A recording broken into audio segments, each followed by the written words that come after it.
பணம் இருக்கும் மனிதரிடம் மனம் இருப்பதில்லை. பணம் இருக்கும் மனிதரிடம் பணம் இருப்பதில்லை.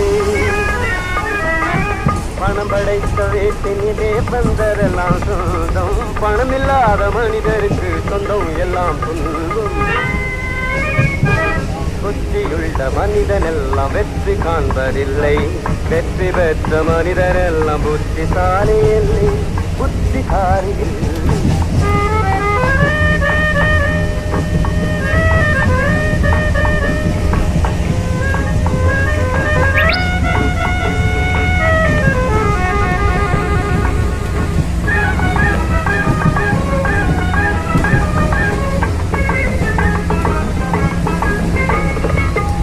வந்த அனைவருமே காதல் கொள்வதில்லை. காதல் கொண்ட அனைவருமே மனம் முடிப்பதில்லை.